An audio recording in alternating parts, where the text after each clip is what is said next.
इस वीडियो में नाव बनाओ पाठ की अभ्यास पुस्तिका को पूरा करेंगे।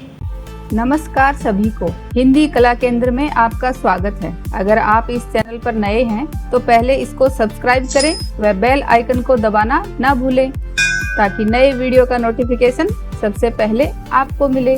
बच्चों, इस पाठ को अच्छी तरह से समझने के लिए पाठ का अर्थ व इसके अभ्यास प्रश्नों वाले आप मेरे इन दोनों वीडियो को देख सकते हो, जिनका लिंक नीचे दिया हुआ है।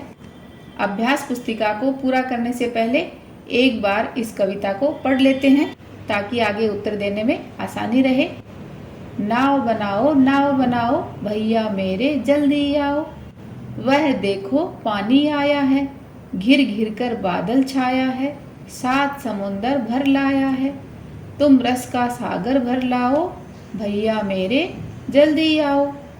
पानी सचमुच खूब पड़ेगा, लंबी चौड़ी गली भरेगा, लाकर घर में नदी धरेगा। ऐसे में तुम भी लहराओ, भैया मेरे जल्दी आओ। गुल्लक भारी अपनी खोलो, हल्की मेरी नहीं टंटोलो। पैसे नए नए ही रोलो, फिर बाजार लपक तुम लाओ, भैया मेरे जल्दी लाओ। भैया मेरे जल्दी आओ। ले आओ कागज चमकीला, लाल हरा या नीला पीला, रंग बिरंगा खूब रंगीला। कैंची चुटकी हाथ चलाओ, भैया मेरे जल्दी आओ। छप छप कर कूड़े से अड़ती, बूंदों लहरों लड़ती बढ़ती, सबकी आंखों चढ़ती गढ़ती। नाव तेरा मुझको हरसाओ, भैया मेरे जल्दी आओ। क्या कहते मेरे क्या बस का, क्यों तब फिर ये है किसके बस का। खोट सभी है बस आलस का, आलस छोड़ो सब कर पाओ, भैया मेरे जल्दी आओ। और इस कविता के कवि हैं हरि कृष्णदास गुप्त। तो इस कविता में कवि ने क्या छोड़ने के लिए कहा है, जिसकी वजह से हम कोई भी काम नहीं कर पाते हैं, तो ये बात आप मुझे कमेंट बॉक्स में लिखकर बताना। अब इस अभ्यास पुस्तिका को पूरा करते हैं। शब्दार्थ पढ़िए और याद कीजिए। जैसे धरेगा, इसका अर्थ होगा रखेगा। टंटोलना का अर्थ है ढूंढना या खोजना। हरसाना का अर्थ है बहुत खुश होना। लपक का अर्थ है फुर्ती से या तेजी से। अड़ती, रुकती या अटकती हुई। रोलो का अर्थ है लुढ़काओ। वे पंक्तियाँ लिखिए जिनमें ये बात कही गई है, जिसमें भाई को बुलाकर नाव बनाने की बात कही गई है। तो ये कौन सी पंक्तियाँ हैं, एक बार कविता को पढ़ो, देखो। नाव बनाओ भैया मेरे जल्दी आओ। जिसमें भाई की गुल्लक भारी और अपनी गुल्लक हल्की होने की बात कही गई है। तो वो पंक्तियाँ कौन सी हैं, ये देखो। गुल्लक भारी अपनी खोलो, हल्की मेरी नहीं टंटोलो, पैसे नए नए ही रोलो। जिसमें रंग बिरंगे कागज लाने की बात कही गई है।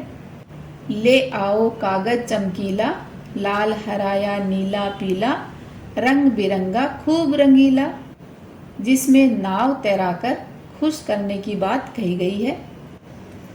नाव तेरा मुझको हरसाओ, भैया मेरे जल्दी आओ।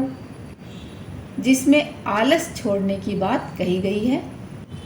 आलस छोड़ो सब कर पाओ, भैया मेरे जल्दी आओ।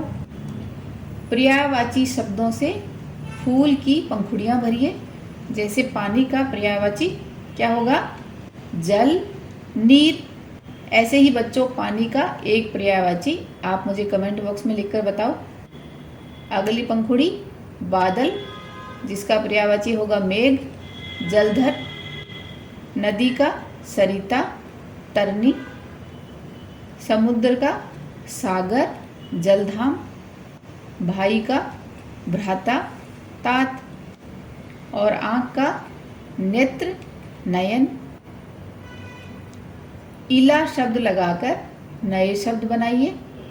जैसे भड़क प्लस ईला मिलकर बना भड़कीला, तो यहाँ जहर प्लस ईला मिलकर बनेगा जहरीला, ये बड़ी ई की मात्रा है तो यहाँ भी बड़ी ई की मात्रा लगेगी।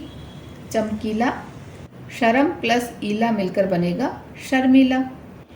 समान तुक वाले शब्द लिखिए, जैसे आया का पाया, पड़ेगा, सड़ेगा, अड़ती, जड़ती या भिड़ती।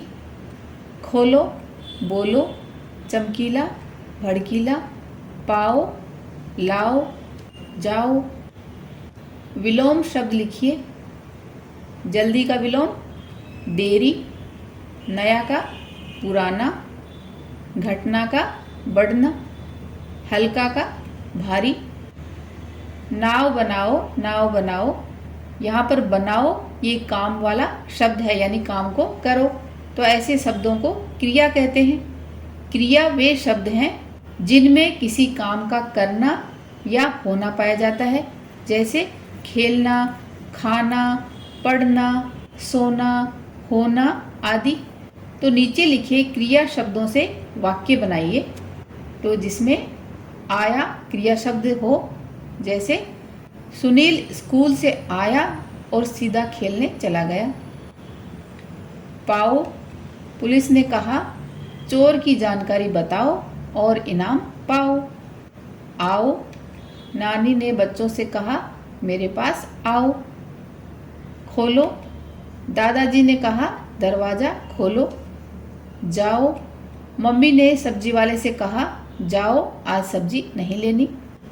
वर्षा का एक दिन पर 5 वाक्य लिखिए, तो ये बच्चों आप अपनी मर्जी से लिखिए। जैसे उदाहरण के लिए, वर्षा के दिन मौसम बहुत सुहावना हो जाता है, चारों तरफ पानी ही पानी भर जाता है। ऐसे मौसम में स्कूल आने जाने में बहुत परेशानी होती है। मुझे अपने दोस्तों संग बारिश में नहाना पसंद है। बारिश के मौसम में कभी कभी मम्मी पकौड़े बनाकर भी खिलाती हैं। शब्दों की सीढ़ी बनाइए, जैसे नाव, तो ये अंत में कौन सा शब्द है वह, तो वैसे वन, फिर नए से नाच, फिर आगे अगला शब्द बनेगा जैसे, तो चार, रै से राम, मैं से मन, न से नल। ऐसे ही इस सीढ़ी को आगे बढ़ाते जाओ। समुंदर, रै से रस, सै से सरल, लै से लगन, न से नमक, कैसे कला, ला से लाल। पानी में एक छोटी सी लोहे की कील डूब जाती है, लेकिन लकड़ी की बनी नाव क्यों नहीं डूबती, इस बारे में पता कीजिए अथवा अपनी अध्यापिका से पूछिए। तो बच्चों, इसके लिए लकड़ी या लोहे की नाव पानी में इसलिए नहीं डूबती क्योंकि उसके पीछे आर्किमिडीज का सिद्धांत काम कर रहा होता है। तो इसके लिए आप नेट पे देख सकते हो आर्किमिडीज का सिद्धांत क्या होता है। जब भी हम एक छोटी सी लोहे की कील पानी में डालते हैं तो उसके द्वारा हटाए गए जल का भार कील के भार से कम होता है और हटाए गए पानी की ताकत उसे ऊपर नहीं उछालती है, इसीलिए कील पानी में डूब जाती है।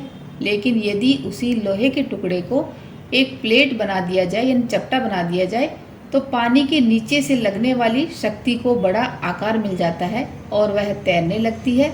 इसी कारण छोटी सी कील पानी में डूब जाती है जबकि नाव पानी में नहीं डूबती। इस कविता को बच्चों एक बार फिर से पढ़ें। पाठ को अच्छी तरह से समझने के लिए इसके अर्थ व अभ्यास प्रश्नों वाले मेरे वीडियो को ज़रूर देखें।